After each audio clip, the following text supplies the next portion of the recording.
Shalom, shalom. HALALYAM, YAHAWAH, BAHASHAM, BAHASHAM, QADASH. Double honors to the elders and apostles, a great MILLSTONE, and teacher more well. Peace and salutations be to the elect. Brother tells them, Gabar, coming at you another lesson. This is going to be going into the judgment of the Lord. Here on Newsbreak, we got this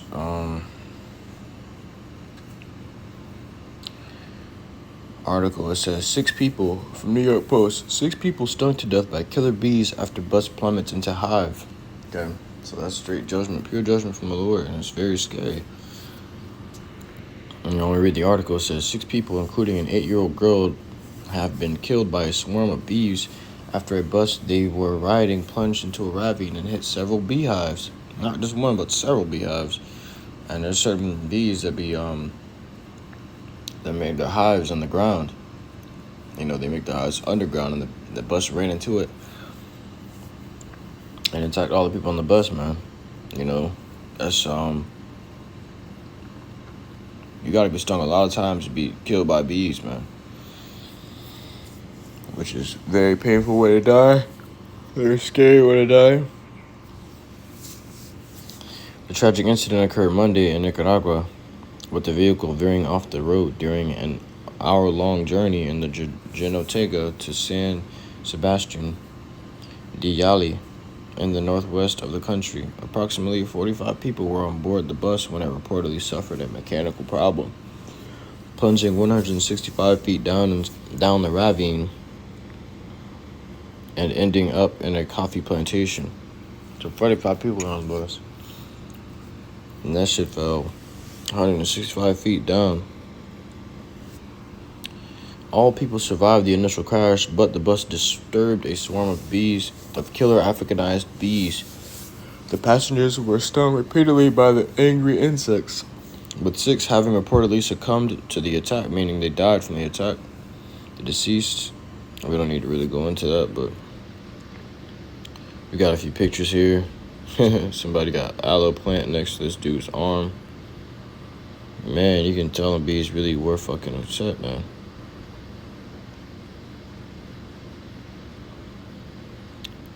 It says, well, I tell you the names of the 6 people that died. It says a further 14 passengers were left severely injured in the incident.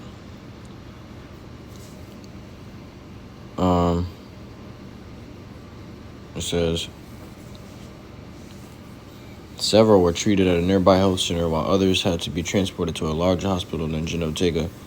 Disturbing photos show some survivors with hundreds of painful stings spread across their bodies. The Africanized honeybee, it's waking up, also known as the killer bee, is a crossbreed between the European honeybee and the African honeybee. African honeybees were imported to Brazil in 1956 to increase honey production in the country. However, the following year, several bees escaped from an apiary and began breeding with European honeybees. According to the Smithsonian, crossbred Africanized bees are considered far more dangerous than single breed honeybees because they react to disturbances 10 times faster and can sting up to 10 times more. That's suffering right there, man. I don't know if anybody's ever got attacked by a swarm of bees, but that shit is not fun.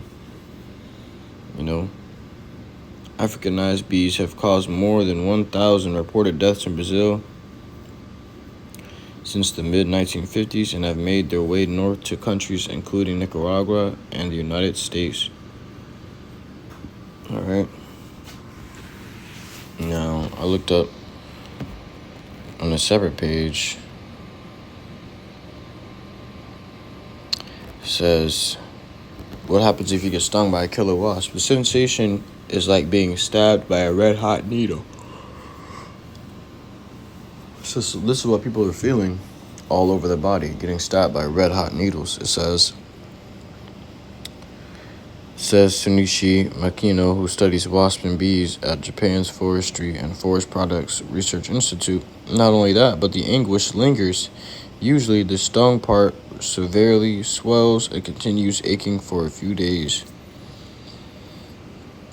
So these wasps, these killer wasps, put these people in a fucked up predicament, man. You know?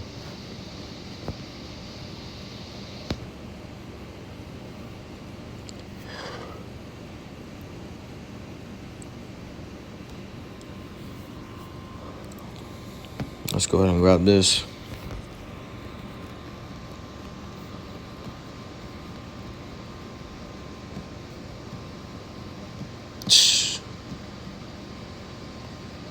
That's scary, man, because nothing can happen to you unless the Lord gives the green light for it to happen. Every single person that was killed was ordained to be killed. You know, the Lord had a. It was a conference in the heavens. You know, before it took place on earth. What happened to those people, man? You know.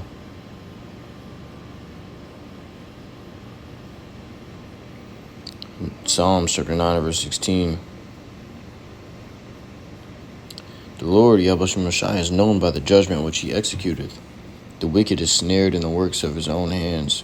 Hagayon Salah. So the Lord is known by his judgments. Alright, and that was a clear judgment from the Lord. You can just be sitting on the bus on the way to somewhere and you got it in your mind fully persuaded that you're going to make it to that destination. But the bus goes off the tracks. It goes off the road. Falls into a ravine that's cluttered with dangerous killer wasp hives, man. Fell right into it. Them wasps flooded that bus and attacked everybody, man. You know, all you can do is just smack every sting and keep smacking until you eventually give up the ghost. You know, even the 14 people that were severely injured, they were ordained to get severely injured by those killer wasps, man.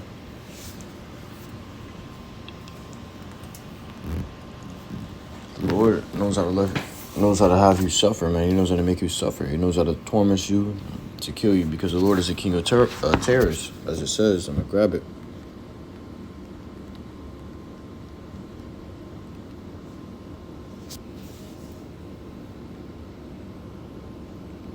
Job 18 and 14, this is concerning Esau. His confidence shall be rooted out of his tabernacle, and it shall bring him to the king of terrors. All right, so we know that the Lord is the king of terrors. Okay, and we also know that Esau shall be brought to him, and he's going to be left in the Lord's hands for the Lord to toil with him, which is the scariest thing. Okay, it just, like matter of fact, let me grab it.